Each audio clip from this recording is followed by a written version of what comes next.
مستيات بيتنا صمدونا صمدو سلام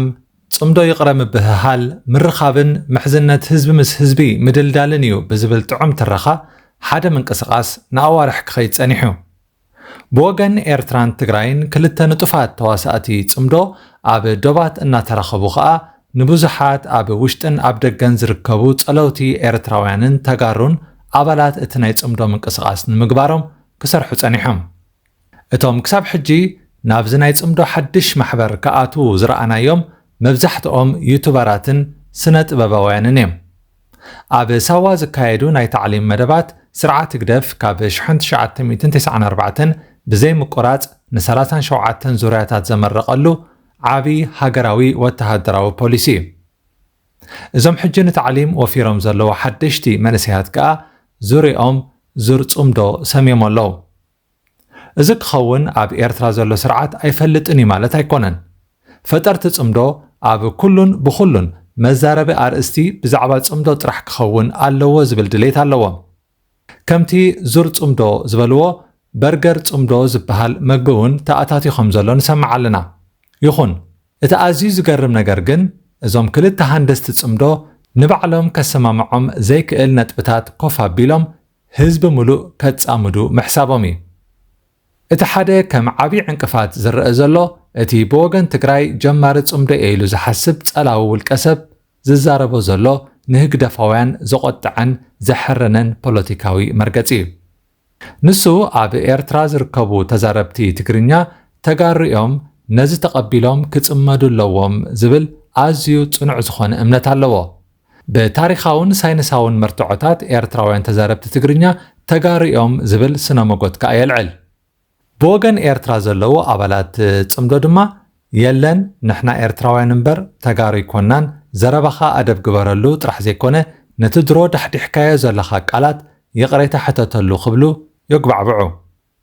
ንሱ ግን ኣበደን እቲ ሓቂ ንሱ እዩ ነዚ ተቐቢልኩም ኢኹም ምሳና ትጽመዱ ክብል ይምልስ መዓስ እዚ ጥራሕ ብወገን ትግራይ ዘለዉ ኣባላት ጽምዶ ኤርትራ ኣብ ልዕሊ ትግራይ ጆኖሳይድ ወይ ገበን ምጽናት ዘርኢ ፈጺማ እያ ስለዚ ወላ ሕጂ ጽምዶ ትግበር እምበር ክትሕተተሉ እያ ዝብል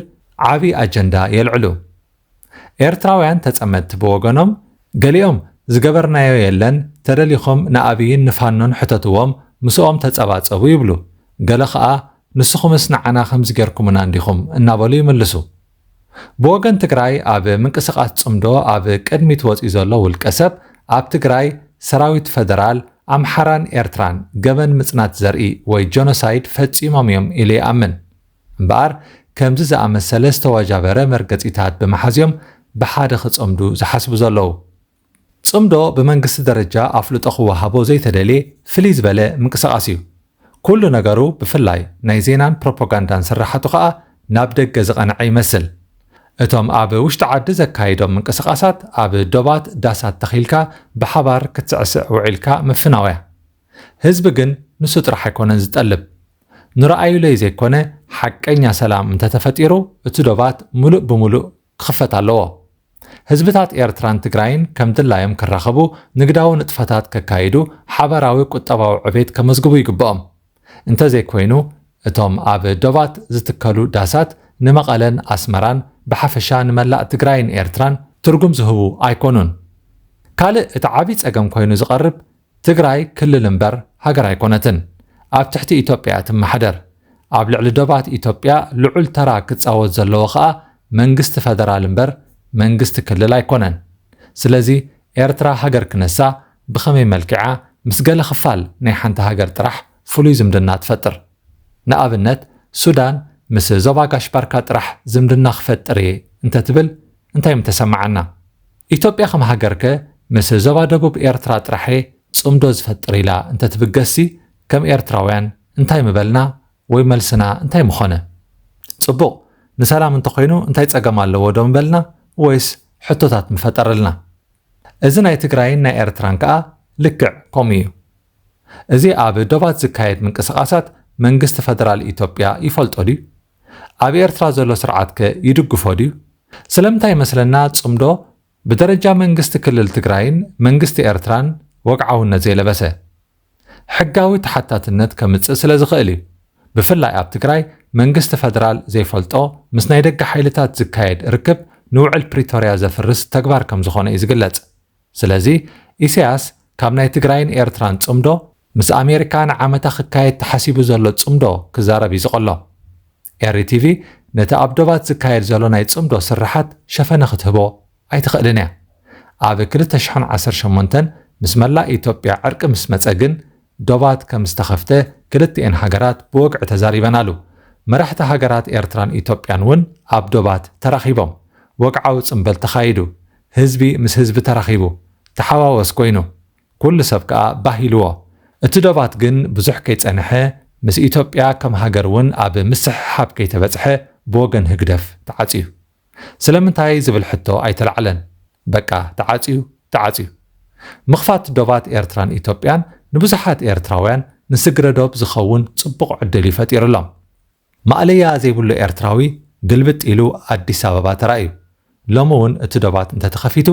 ተመሳሳሊ ፍጻሜ ኢና ክንርኢ ምኽንያቱ ኣብ ኤርትራ ዝኾነ ዓይነት ንግዳዊ ምንቅስቓሳት የለን ኣብ ዓዲ ኮይኑ ከምዚ እንተገይረ ክዓቢ ኢሉ ዝሓስብ ኤርትራዊ የለን ተስፋ ኤርትራውያን ኣብ ደገ እዩ ኣብ ኣሜሪካን ኣብ ኣውሮጳን ከባብ ኤርትራ ከዓ ኣብ ኣዲስ ኣበባን ኣብ ካምፓላን ክነብር ይዝጥዕሞ ጽምዶ ነቶም ተጻመድቲ ከይተረፈ ከተጻምዶም ኣይከኣለትን ኣብ ማሕበራዊ መራኸቢታት ኣባላት ጽምዶ ንሓድሕዶም ዘካይድዎ ዘለዉ ቀልስ ኣውዲእ ክሓልፍ ንተዓዛቢ ከም ሓደ ተኸታታሊ ፊልሚ እቲ ሕጂ ተላዒሉ ዘሎ ግን ነዚ ናይ ጽምዶ ምንቅስቓስ ኣብ ዓበ ሓደጋ ዘውድቕ እዩ ምኽንያቱ እቲ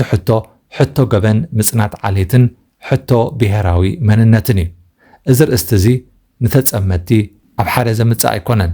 ድሮውን ባዕሎም ጽምዶ ኪኖ ሓጹር ይደርበ ዝብል ቃላት በጨቕ ከብሉ ጀሚሮም ኣለዉ ንሕና ጽምዶ ኣብ መንጎ ኤርትራውያን ክጅመር ኣለዎ ንኤርትራ ዝመርሕ ዘሎ ኢሳያስ ብኹሉ ሸነኻቱ ከም ዝፈሸለ ደሓኒእቶ ባዕሉ ሓቢርና ኣሎ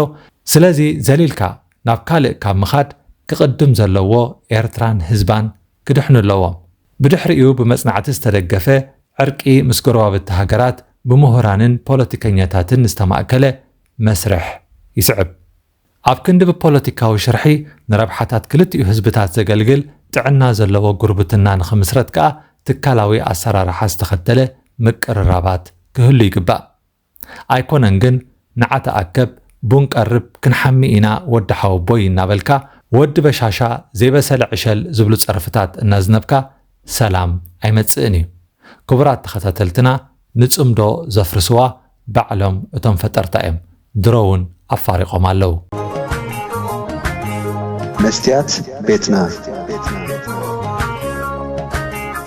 መስትያት ቤትና ንሐቀኛ ምስሊ ኤርትራ ንምንጽብራቕ ዝተፈላለዩ ጽሑፋት ተንቀሳቓሲ ምስልታትን ቃለ መሕትታትን ሒዛ ብዘካርያስ ክብረኣብ እናተዳለወት እትቐርብ መደብ እያ كفوت لساني من يزعصوني هاي سجدن علي عبطاقوت ملاخي قطاوخي قنا مسلي فتحي